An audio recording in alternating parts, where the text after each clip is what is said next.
Good afternoon and welcome to another episode of the Keswick Ripple podcast. My name is Jim Lang. I'm the Director of Guest Services here at America's Keswick. And each week we want to bring you a testimony that we hope encourages your heart and life. One of the most dynamic parts of our ministry is that when a man or woman comes to one of our programs and is radically changed by the gospel of Jesus Christ, they are then sent back out to their churches, their families, their communities, and God uses them in a mighty way. And so today I want to introduce you to Bob. And Bob, welcome.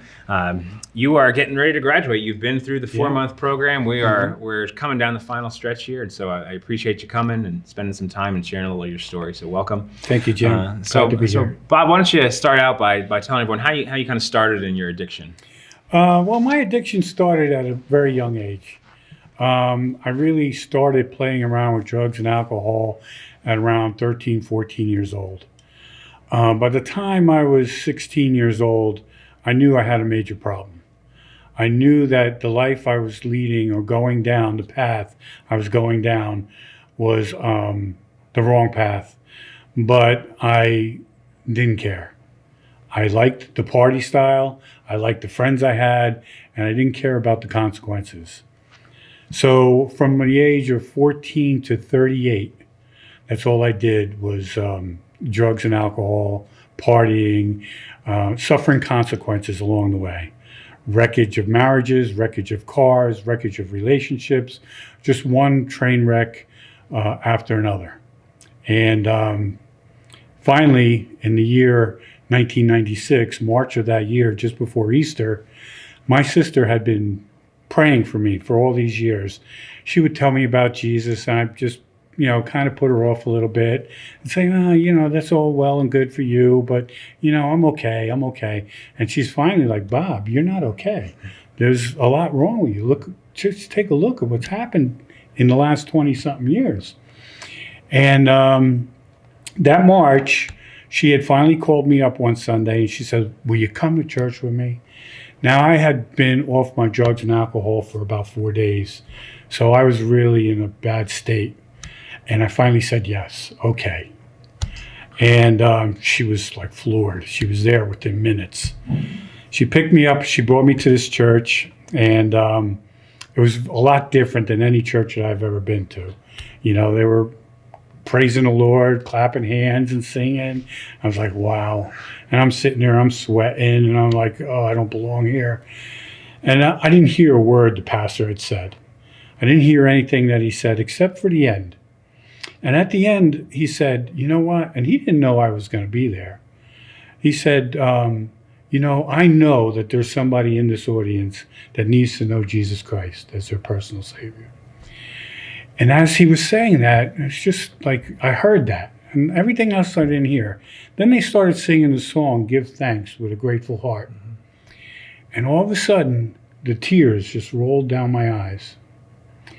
And I said, okay, so they did an altar call. I went up to the altar, I knelt at the altar, and crying, I challenged God. I said, if you are the God that everybody around here is telling me about, kill me now or cure me, because I cannot live like this anymore.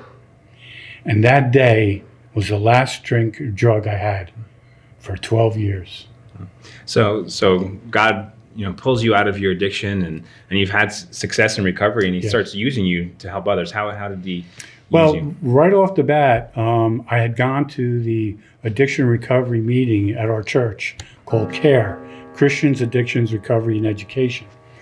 And I got full force into that. I'm on fire for the Lord. I'm on fire for addiction. I'm recovery. And I was doing that for years. And we would go on outings, we would go on speaking engagements. I met my wife there, my current wife, Carol, and we got married. She's 23 years clean and sober by the grace of God. And then in the year, everything was going well, except for in the year 2007, 2008, I was at a party and there was a lot of alcohol. I thought it was okay. I thought, well, you know what? This is not going to hurt me. I'll be okay. So I took a glass of wine. And that glass of wine turned into a bottle of wine. And it started out slowly. The devil didn't hit me right away. And just a day or two later, I was off to the races again for on a 13-year stretch. And I was still in ministry. I was still going to church. I was still involved with church. I was helping men from all different backgrounds in addiction. And only in the last 3 or 4 years did I then start to get into prescription medications, prescription drugs. And that took me to here. So along the way in your journey, you heard about the Colony Mercy America's Keswick. How did you hear about it? Okay, along my way, I have been, my wife and I have been friends with the America's Keswick for years. Mm-hmm. We've been involved with events, Family Freedom Walk, the Colony. I actually mentored 2 men from the Colony through our addiction meetings. And so we knew Keswick very well. And I knew a lot of the people here. So that's how I knew about America's Keswick. My journey to get here started June 6th when I drove myself, actually, I don't know how, but God's grace, drove myself to a hospital and checked myself in. And to get to America's Keswick, or Colony Mercy, I had to be clean of all my drugs and alcohol and all my psychotic medications, which I was on for years. And they didn't have a bed, so my wife said, well, you're not coming home. So I went to my first rehab. And there I detoxed from everything there. And it was a lonely place. It was a hard fight. And at the end of that first day, I went into, they still didn't have a bed for me here at the Colony yet. And my wife still wouldn't let me home. And I went into another rehab. And I had major medical issues. I was in the hospital. I missed intake dates. There was just one hiccup and one bump after another. My wife and I were like, well, are we supposed to go to the Colony? Are we supposed to go to America's Keswick? And we kept saying, yes, this is where we have to go. This is where we need to be. And I came in August 10th. The bed finally opened up. I came in August 10th, and a broken vessel. I was a broken vessel, and I came in crying out to the Lord, and it was tough. And so you've been here for 4 months now. Mm-hmm. Over the last 4 months, what really has God pressed on your heart and taught you? He's done a lot to me. He's rebuilt my relationship with Him in a much bigger way than I can imagine. He's done things with me. The first thing that I needed to do when I got in here was to die to self, to get out of myself, to get rid of my pride, get rid of my ego, and just be still and know that I am God. And like I said, when I first came in, it was crying out to Him. Yeah. Then as time went on, I said, okay, Lord, I'm done crying out to you. You've been holding me. I said, what do you want me to do next? He said, just glorify me. That's all I want you to do. Just glorify me. I'll take care of the rest. That's what I did. I glorified Him for the next month. I said, all right, Lord, I'm glorifying you. You're fixing me. What do I need to do now? And He said, restoration. I will restore the years the locusts have eaten. Joel 2:25. And He started to restore my marriage, which my wife, when we first came in, was almost done with me, just about at the end. And by the time our third FFC came around, we were talking, our relationship had built. She was working on her side. Colony in America's Keswick was working with me. And I drew closer to the Lord. And as I drew closer, she drew closer, we were drawing closer together. Awesome. Yeah, I remember when you first came in, you were in a Monday night group with me, and that was one of the really a concern of yours was just your marriage and restoring your marriage, and we had conversations about that. And so you and your wife enroll in our Families for Christ program, which brings couples here once a month to get biblical counseling, to kind of rekindle and to just really work on their marriages. How has that program helped you and Carol? Oh, it's amazing. The counseling with Juan and Deira, has been phenomenal.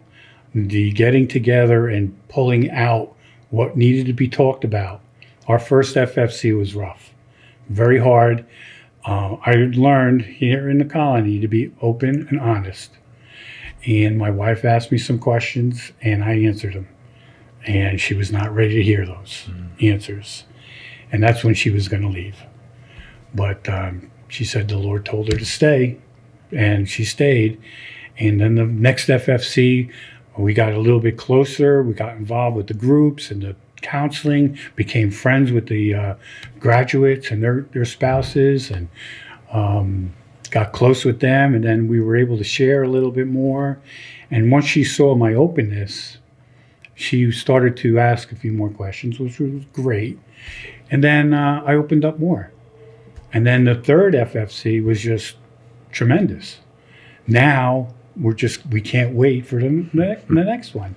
I just got off the phone with her a little while ago. She goes, I can't wait to the next FFC. We're so looking forward to what God has in store for us. That's awesome. More likely than not, there's someone watching your story today who's struggling with addiction. What would you say to them today? I would say that it's time to stop. It's time. Let the Lord restore the years the locusts have eaten. Let him rebuild your relationship with him. And if you don't have a relationship with him, please contact somebody who does. Pray out to Jesus Christ into your life as Lord and Savior. I did it on that altar so many years ago, and it changed my life radically. And coming here at the Colony of Mercy has just renewed my relationship with Christ, and brought me from, like the potter in the clay. I had to be broken down to a piece where he had to mold me again. And he is molding me. We're all constantly being molded, and we'll probably never be finished until we see him in glory. But he will mold us, and he will bend us, and he will soften the heart. And he will do it here at America's Keswick with the counseling that you get here, the biblical Bible studies that you get here, and the fellowship that you get here is amazing. I had mentioned I was in 2 secular rehabs before, and I didn't get any of that there. There was no Jesus there. There was spirituality, but there was no Jesus Christ there. So I was kind of like alone. But now it's family. Awesome. So. Well, Bob, thank you for taking some time to share your story. We hope that this story encouraged your heart and life. If it did, we'd encourage you to like it, to share it on Facebook with your friends, and we'll see you next week. Have a great day.